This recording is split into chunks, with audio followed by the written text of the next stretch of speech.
আমাদের মাননীয় আইনমন্ত্রী বক্তব্য রাখেন একরকম, তার পাশাপাশি মাননীয় স্বরাষ্ট্রমন্ত্রীর বক্তব্যটা একটা বৈপরীত্য দেখা যাচ্ছে। মাননীয় স্পিকার মহোদয়, আপনার কাছে আমি সবিনয়ে অনুরোধ করব, এটা আইনমন্ত্রী জবাব দেবেন, এটা আইনমন্ত্রী দিতেই ভালো হয়। মাননীয় স্পিকার, আপনাকে অসংখ্য ধন্যবাদ।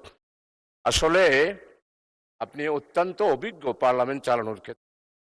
আপনার নাম অনেক শুনেছি হাইকোর্টে, হয়তো সরাসরি দেখা হয় নাই, তার নাম নামেও শুনেছি। মানে স্পিকার, আমি যেটা দাঁড়িয়েছি, আমাদের যে মাননীয় চিফ হুইপ আকর্ষণ হলো প্রশ্নোত্তর কাল। প্রশ্নোত্তর কালটা আমাদের বিধি ৫৮ অনুসারে প্রায় ১১টা উপর ভিত্তি করে প্রশ্নোত্তর কাল আপনি পরিচালনা করেন। আপনি অত্যন্ত সুন্দরভাবেই প্রশ্নোত্তর কালটা আপনি চালাচ্ছেন। অত্যন্ত আমরা সবার অধিকার রক্ষা হচ্ছে। একটা বিষয় মাননীয় স্পিকার, আজকে মাত্র ৫৮ থেকে ৬৩ মাত্র ৫টা প্রশ্ন উত্থাপিত হয়েছে।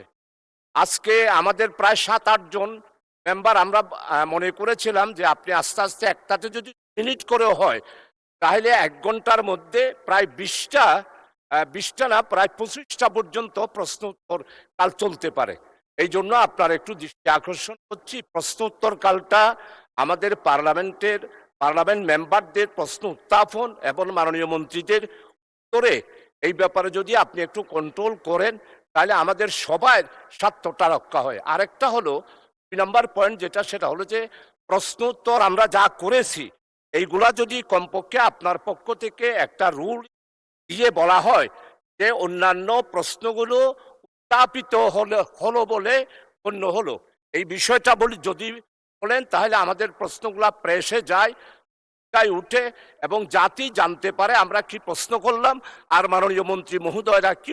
5+ স্টার রেটিং প্রাপ্ত দেশের সর্বোচ্চ বিদ্যুৎ সাশ্রয়ী ওয়ালটন এসি স্মার্ট কমফোর্ট এখন নেক্সট লেভেলে। এটা তো এখানে লিখিত আছে, এই জন্য আমি ৫৮ বিধিতে ১১টা যে বিধি আছে সেই অনুসারে আপনি অত্যন্ত অভিজ্ঞতার সহিত এবং অত্যন্ত সুন্দর করে প্রস্তুত চালাচ্ছেন, এবং এই ব্যাপারে বিধিটা যদি আপনি সেইখানে আমার মনে হয় এই বিধির যদি ফলো করেন, তাহলে আরো অনেক বেশি প্রশ্ন আমরা উত্তরকালীন উত্তরও পাবো, তারপরে আমাদের এই সব মেম্বারদের আমাদের অধিকারটা রক্ষা হবে।